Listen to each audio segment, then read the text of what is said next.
ನಮ್ಮ ಪ್ರೀತಿಯ ವೀಕ್ಷಕರಿಗೆ ನಮಸ್ಕಾರಗಳು. ಇಂದಿರಾ ಮನೆ ಅಡುಗೆಗೆ ಸುಸ್ವಾಗತ. ಇಂದಿರಾ ಮನೆ ಅಡುಗೆಯಲ್ಲಿ ಇವತ್ತು ನಾನು ರಾಗಿ ಹಾಲು ಮಾಡೋದು ಹೇಗೆ ಅಂತ ತೋರಿಸ್ತಿದ್ದೀನಿ. ರಾಗಿ ಹಾಲು ಮಾಡೋದು ಹೇಗೆ ಅಂತ ನೋಡ್ಕೊಳ್ಳೋಣ ಬನ್ನಿ. ರಾಗಿ ಹಾಲು ಮಾಡೋದಕ್ಕೆ ಮೊದಲಿಗೆ ನಾನು ಒಂದು ಬೌಲ್ ತೊಗೊಂಡು ಪಾತ್ರೆಯಲ್ಲಿ 1 ಕಪ್ಪಿನಷ್ಟು ರಾಗಿನ ನೆನೆಯೋಕೆ ಇಡ್ತಾ ಇದ್ದೀನಿ. ನಾನು ಒಂದು ದಿನ ನೆನೆಯೋಕೆ ಇಟ್ಟಿದ್ದೆ. ಒಂದು 5-6 ಗಂಟೆಗಳ ಕಾಲ ನೆನೆಸಿಟ್ರೆ ಸಾಕು. ಮತ್ತು ನಾನು ಒಂದು ದಿನ ನೆನೆಯೋಕೆ ಇಟ್ಬಿಟ್ಟಿದ್ದೆ. ಸ್ವಲ್ಪ ಕೆಲಸ ಇತ್ತು, ಹಾಗಾಗಿ ನಾನು ಒಂದಿನ ನೆನೆಯೋಕೆ ಇಟ್ಬಿಟ್ಟಿದ್ದೆ. ಇವಾಗ ರಾಗಿ ಹಾಲು ನೆನೆದಾದ್ಮೇಲೆ ಎಲ್ಲ ನೀರೆಲ್ಲ ಸೋಸ್ಕೊಂಡು ಅದನ್ನು ಒಂದು ಬಾಣಲಿಲಿ ಹಾಕ್ಕೊಂಡು ದಪ್ಪನ ಬಾಣಲಿಲಿ ಹಾಕ್ಕೊಂಡು ನಾವು ಮೀಡಿಯಮ್ ಊರಿನಲ್ಲಿ ಚೆನ್ನಾಗಿ ಹುರ್ಕೋಬೇಕಾಗುತ್ತೆ. ನೀರಿನ ಅಂಶ ಎಲ್ಲ ಹೋಗಿ ರಾಗಿ ಘಮ ಬರೋವರೆಗೂ ಹುರ್ಕೋಬೇಕಾಗುತ್ತೆ. ರಾಗಿಲಿ ಬಂದು ನೋಡಿ ಕ್ಯಾಲ್ಶಿಯಂ ಅಧಿಕವಾಗಿರುತ್ತೆ ಮತ್ತು ಎಲುಬು ಹಲ್ಲುಗಳು ಬಲಪಡಿಸುತ್ತೆ ಮತ್ತು ಕಬ್ಬಿಣ ಐರನ್ ಇರೋದ್ರಿಂದ ರಕ್ತಹೀನತೆ ಕಡಿಮೆ ಮಾಡೋದಕ್ಕೆ ಸಹಾಯ ಮಾಡುತ್ತೆ. ನಾರಿನಾಂಶ ಹೆಚ್ಚಿರೋದ್ರಿಂದ ಜೀರ್ಣಕ್ರಿಯೆ ಆಗೋದಕ್ಕೆ ಒಳ್ಳೆಯದಾಗುತ್ತೆ ಮತ್ತು ದೀರ್ಘಕಾಲ ಹೊಟ್ಟೆ ತುಂಬಿದ ಅನುಭವ ಇರುತ್ತೆ. ಇದಕ್ಕೆ ನಾವು ಬೆಲ್ಲ ಹಾಕದೆ ಮತ್ತು ಸಕ್ಕರೆ ಹಾಕದೆ ಕುಡಿದ್ರೆ ನಮಗೆ ಇನ್ನೂ ಅನುಕೂಲ ಇರುತ್ತೆ. ನೋಡಿ, ಇದು ಆದಮೇಲೆ ನಾನು ಬಾದಾಮಿ ಹಾಕಿದ್ದೀನಿ. ಬಾದಾಮಿ ಬಂದ್ಬಿಟ್ಟು ವಿಟಮಿನ್ ಇ ಸಮೃದ್ಧವಾಗಿರುತ್ತೆ ಮತ್ತು ಮೆದುಳಿನ ಕಾರ್ಯಕ್ಷಮತೆ ಇರುತ್ತೆ, ನೆನಪಿನ ಶಕ್ತಿಗೆ ಸಹಾಯ ಆಗುತ್ತೆ, ಚರ್ಮ ರೋಗನ ಆರೋಗ್ಯವಾಗಿ ಉತ್ತಮ ಇರುತ್ತೆ. ಗೋಡಂಬಿ ಆರೋಗ್ಯಕರ ಮತ್ತು ಕೊಬ್ಬು ಪ್ರೋಟೀನ್ ಹೊಂದಿದ ಹೃದಯಕ್ಕೆ ಆರೋಗ್ಯವಾಗಿರುತ್ತೆ ಮತ್ತು ಶಕ್ತಿ ಹೆಚ್ಚಿಸೋದಕ್ಕೆ ನೆರವಾಗುತ್ತೆ. ಇದಕ್ಕೆ ತೆಂಗಿನಕಾಯಿ ಕೂಡ ಹಾಕಿದ್ದೀನಿ 1 ಕಪ್ಪು. ಉತ್ತಮವಾದ ನಾರಿನಾಂಶ ಹೊಂದಿರೋದ್ರಿಂದ ಶಕ್ತಿ ನೀಡುತ್ತೆ, ಜೀರ್ಣಕ್ರಿಯೆ ಸಹಾಯ ಆಗುತ್ತೆ. ಇದನ್ನೆಲ್ಲ ಹಾಕಿದ್ದೀನಿ.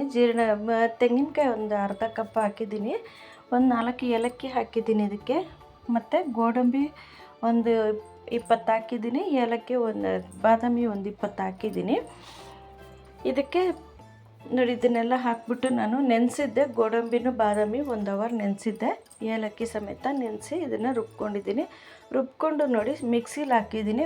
ಸರಿ, ನಾನು ಇನ್ನೊಂದು ವಿಡಿಯೋದಲ್ಲಿ ಇಂದ್ರಾಣಿ ವ್ಲಾಗ್ಸಲ್ಲಿ ಹಾಕಿದ್ದೀನಿ. ಅದಕ್ಕೆ ಗ್ರೈಂಡ್ರಲ್ಲಿ ರುಬ್ಬಿದ್ದೆ. ಇವತ್ತು ಮಿಕ್ಸಿಲಿ ರುಬ್ಬಿದ್ದೀನಿ. ಆದರೂ ನನಗಿದು ಸಮಾಧಾನ ಆಗಿಲ್ಲ. ಗ್ರೈಂಡ್ರಲ್ಲಿ ರುಬ್ಬಿದಷ್ಟು ಚೆನ್ನಾಗೇನು ನನಗೆ ಅನಿಸಿಲ್ಲ. ನೋಡಿ, ಇದು ಗ್ರೈಂಡ್ರಲ್ಲಿ ರುಬ್ಬಿದ್ರೆ ಆರೋಗ್ಯಕರವಾಗಿರ್ತಿತ್ತು. ನೋಡಿ, ಇವಾಗ ಇಷ್ಟು ಹಾಲಾಗಿರೋದು ಮಿಕ್ಕಿರೋದು ಈ ರಾಗಿ ಮಿಕ್ಕಿರುತ್ತಲ್ಲ, ಅದನ್ನು ನಾನು ರಾಗಿ ದೋಸೆ ಹಿಟ್ಟು ರುಬ್ತೀನಲ್ಲ, ಆಗ ಸ್ವಲ್ಪ ರುಬ್ಕೊಂಡು ಅದನ್ನೇ ದೋಸೆಗೆ ಹಾಕ್ಕೊಂಡ್ಬಿಡ್ತೀನಿ. ಮತ್ತು ಇದರಲ್ಲಿ ಗೋಡಂಬಿ ಬಾದಾಮಿ ಎಲ್ಲ ಇರುತ್ತಲ್ವ, ಹಾಗಾಗಿ. ಮತ್ತು ಹಾಲು ಕೂಡ ನೋಡಿ ಹಾಲು ಮತ್ತು ಏಲಕ್ಕಿ ಜೀರ್ಣಕ್ರಿಯೆಯನ್ನು ಸುಧಾರಿಸುತ್ತೆ, ಬಾಯಿ ದುರ್ವಾಸನೆ ಕಡಿಮೆ ಮಾಡುತ್ತೆ ಮತ್ತು ಯಾವುದಾದ್ರೂ ಜ್ಯೂಸು ಅದು ಮಾಡೋದಕ್ಕೆ ಸುವಾಸನೆ ಚೆನ್ನಾಗಿರುತ್ತೆ.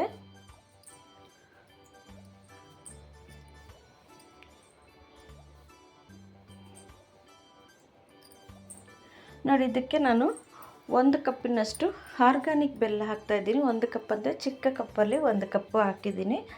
ಆರ್ಗ್ಯಾನಿಕ್ ಬೆಲ್ಲ ಹಾಕಿ ನಾನು ಚೆನ್ನಾಗಿ ತಿರುಗಿಸ್ಕೊಂಡಿದ್ದೀನಿ. ಇದು ಮಣ್ಣಿನ ಮಡಿಕೆ ಇಟ್ಟಿದ್ದೀನಿ. ಮಣ್ಣಿನ ಮಡಿಕೆಯಲ್ಲಿ ನಾನು ಹುಯ್ದಿಟ್ಬಿಟ್ಟು ಒಂದು ಯಾವ್ದು ಬಟ್ಟೆ ಸುತ್ತಿಟ್ಬಿಟ್ಟು ಇದರಲ್ಲಿ ಒಂದು ಅರ್ಧ ಗಂಟೆ ಇಟ್ಬಿಡ್ತೀನಿ. ಇದರಲ್ಲಿ ಚಿಯಾ ಸೀಡ್ಸ್ ಹಾಕಿದ್ದೀನಿ. ಇದು ಚಿಯಾ ಸೀಡ್ಸು 1.5 ಸ್ಪೂನಷ್ಟು ನಾನು ನೆನೆಯೋಕೆ ಇಟ್ಟಿದ್ದೆ, ಅದನ್ನು ಹಾಕಿದ್ದೀನಿ. ಅದು ಕೂಡ ಆರೋಗ್ಯಕ್ಕೆ ತುಂಬ ಒಳ್ಳೆಯದಾಗಿಸುತ್ತೆ, ವೆಯ್ಟ್ ಕಡಿಮೆ ಮಾಡೋದಕ್ಕೆ. ಮತ್ತು ಅದರಲ್ಲೂ ತುಂಬ ಆರೋಗ್ಯದ ಗುಣಗಳಿವೆ. ಎಲ್ಲದರಲ್ಲೂ ಆರೋಗ್ಯದ ಗುಣ ಇದೆ. ಬೆಲ್ಲದಲ್ಲೂ ಮತ್ತು ಬೆಲ್ಲ ಕೂಡ ಆರೋಗ್ಯಕ್ಕೆ ಒಳ್ಳೆಯದು, ಸಕ್ಕರೆಗಿಂತ ಬೆಲ್ಲ ಒಳ್ಳೆಯದು. ನೋಡಿ, ಇದನ್ನು 3 ಗ್ಲಾಸ್ ಅಷ್ಟಾಗಿದೆ. ನನಗೆ 3 ಗ್ಲಾಸ್ ಅಷ್ಟಾಗಿದೆ. ನೀವು ಮನೇಲಿ ಮಾಡಿ ನೋಡಿ ಹೇಗೆ ಅನ್ನಿಸ್ತು ಅಂತ ಕಮೆಂಟ್ ಬಾಕ್ಸಲ್ಲಿ ತಿಳಿಸಿ. ನಮ್ಮ ವಿಡಿಯೋ ಯಾರಾದರೂ ಮೊದಲನೇ ಸರಿ ನೋಡ್ತಿದ್ರೆ ದಯವಿಟ್ಟು ಸಬ್ಸ್ಕ್ರೈಬ್ ಮಾಡಿ, ಬೆಲ್ ಬಟನ್ ಒತ್ತಿ. ನಾವು ಹಾಕಿರೋ ಪ್ರತಿ ವಿಡಿಯೋ ನೋಟಿಫಿಕೇಷನ್ ನಿಮಗೆ ಬರುತ್ತೆ. ನಮ್ಮ ವಿಡಿಯೋ ಇಷ್ಟ ಆದರೆ ಒಂದು ಲೈಕ್ ಮಾಡಿ, ನಿಮ್ಮ ನೆಂಟರಿಗೆ ಫ್ರೆಂಡ್ಸ್ಗೆಲ್ಲ ಶೇರ್ ಮಾಡಿ, ಕಮೆಂಟ್ ಮಾಡಿ, ದಯವಿಟ್ಟು ಸಪೋರ್ಟ್ ಮಾಡಿ. ನಮ್ಮ ವಿಡಿಯೋನ ಸ್ಕಿಪ್ ಮಾಡದೆ ನೋಡಿದ್ದಕ್ಕಾಗಿ ಧನ್ಯವಾದಗಳು ವೀಕ್ಷಕರೇ. ನಮಸ್ಕಾರ.